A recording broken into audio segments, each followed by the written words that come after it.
என்ன நியூஸ் போட்டிருக்கான் இன்னைக்கு? ஐயோ, ஒரு நாள் நியூஸ் பேப்பர் படிக்கலனாலும் மண்டை வெடிக்கிற மாதிரி இருக்கு. என்ன போட்டிருக்கான்னு பார்ப்போம்.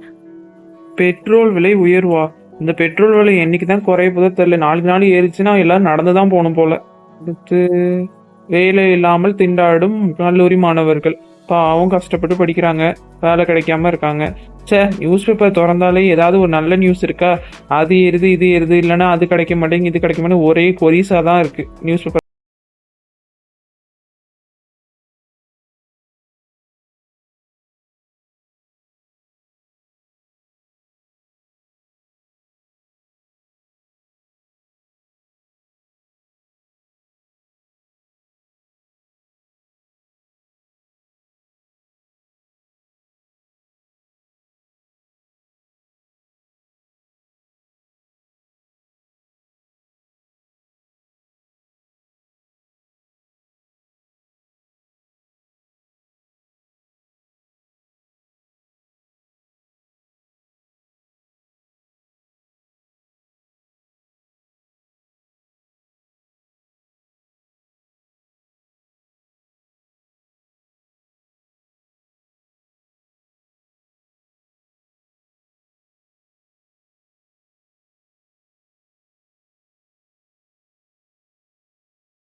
ஐயோ, ஸ்வாதி அம்மா, அர்ஜுனை காணும். நாங்களே வந்து அர்ஜுனை காணும்னு சொல்லி தேடி உங்கள்கிட்ட வந்தா நீங்க என்னென்ன ஸ்வாதியை காணும்னு சொல்றீங்க?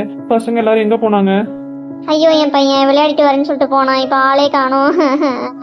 அல்லாத பையனை தொலைச்சுட்டு அல்றியா நீ? பேசி ஒரு பிரயோஜனமும் இல்ல. சரி, டைசி வீட்டுல போய் பார்க்கலாம் வாங்க. அந்தோ டைசி அப்பா வராரு. டைசி உங்க யார் வீட்லயாவது இருக்காளா? ஆக்சுவலா வந்துட்டு நான் ஆஃபீஸ்ல இருந்தேன். என் மனைவி வந்து ஊருக்கு போயிருக்காங்க. அவ கால் பண்ணி வந்து என்கிட்ட, அப்பா அப்பா நான் விளையாட போயிட்டு வரேன் அப்படின்னு சொல்லிட்டு போனா. சாயந்தரம் வீட்டுக்கு வந்து பார்த்தா அவ இல்லை. அதான் உங்க யார் வீட்லயாவது இருக்காளா? அவ வந்துட்டு இங்க எங்க வீட்ல இல்லைன்னா எப்படி இருந்தாலும் அர்ஜுன் இல்லைன்னா சுவாதி வீட்டில தான் இருப்பான்னு தான் வந்தேன். சொல்லுங்க, உங்க வீட்ல இருக்காளா? அவளை காணும் சாயந்தரத்துல இருந்து. இருட்டிடுச்சு வேற.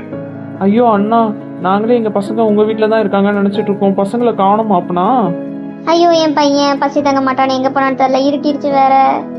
தைரியமா இரு. நம்மளே இப்படி கண் கலங்கி நின்னா பசங்களை நம்ம தான் காப்பாற்றணும். தைரியமா இரு. அவங்களுக்கு ஒன்றும் ஆயிருக்காது.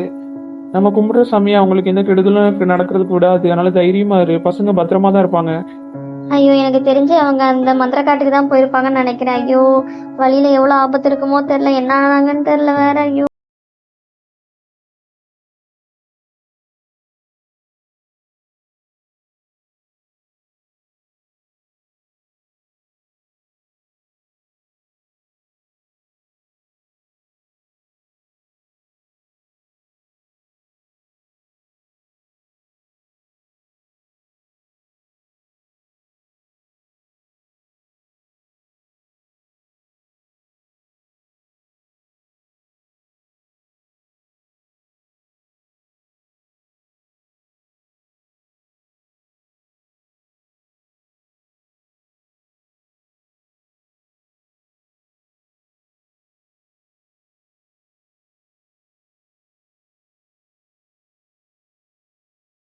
பத்திரமா வந்திருக்கோம்.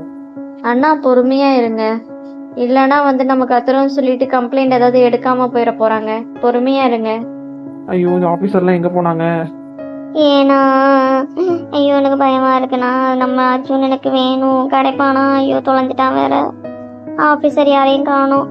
ஐயோ, கம்ப்ளைண்ட் எடுக்கவே ஆள் இல்லை, எப்படி கண்டுபிடிச்சு தருவாங்க? ஏப்பா, போலீஸா இருந்தா வந்து பாத்ரூம்லாம் வராது அவங்களுக்கு?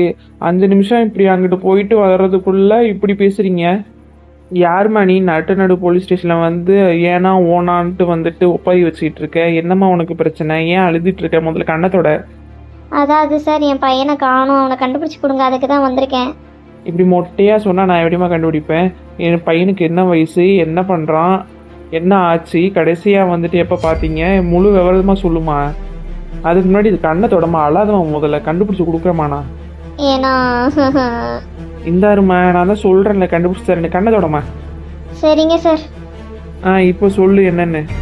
நான் சொல்றேன் சார். எங்க பையன் அர்ஜுன் பார்க்கில் விளையாட போறேன்னு சொல்லிட்டு போனவன் தான் சாயந்தரம் இன்ன வரைக்கும் வீட்டுக்கு வரல. அதே மாதிரி தான் அவங்க பசங்களும். அந்த அவர் லாஸ்ட்ல நிற்கிறாருல, அவரோட பொண்ணு டைசி, இவங்க பொண்ணு ஸ்வாதி, எங்க பையன் அர்ஜுன். இவங்கெல்லாம் வந்துட்டு ஒன்றா எப்போதும் விளையாடுறவங்க தான். பார்க்கில் விளையாடிட்டு இருந்தவங்க. நாங்கள் வந்து நான் என்ன நினச்சிட்டோம், ஒவ்வொருத்தர் வீட்டில் எங்கேயாவது இருப்பாங்கன்னு. எல்லார் வீட்லேயும் தேடி பார்த்துட்டோம், இல்லை. நீங்கள் தான் சார் கண்டுபிடிச்சி தரணும் எப்படியாவது. இவ்வளோ கேர்லெஸ்ஸாக இருக்கீங்க. இப்போ உள்ள ஜென்ரேஷன்லாம் பாருங்கள், பசங்களை வந்துட்டு ஒழுங்காக வளர்க்குறதுக்கு கூட அவங்களுக்கு டைம் இல்லை. அப்படி என்ன தான் வேலை பார்க்குறீங்களோ எனக்கு தெரில. பாத்தியாடி முத்து, கேட்டுக்க. பசங்களை பார்க்குறது தான் முக்கியமான வேலையே.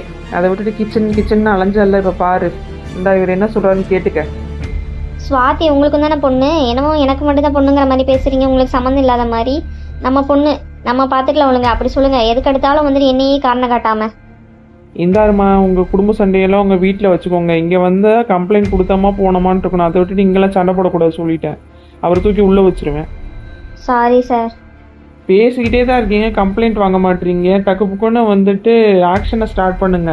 எங்கள் பசங்க தொலைஞ்சி எவ்வளோ நேரம் ஆச்சு தெரியுமா? இருப்பா, உன் அவசரத்துக்குலாம் வந்து பண்ண முடியாது. இன்வெஸ்டிகேஷன்லாம் பண்ண போகிறது தான் வந்துட்டு எதுனாலும் சொல்ல முடியும். நீ வந்த உடனேலாம் என்னாலலாம் வந்துட்டு ஃப்ரிட்ஜுக்குள்ளேருந்து என்ன பொருள் எடுத்து கொடுக்குற மாதிரிலாம் பசங்களை எடுத்து கொடுக்க முடியாது. இன்வெஸ்டிகேஷனை வச்சு தான் எதுனாலும் சொல்ல முடியும்.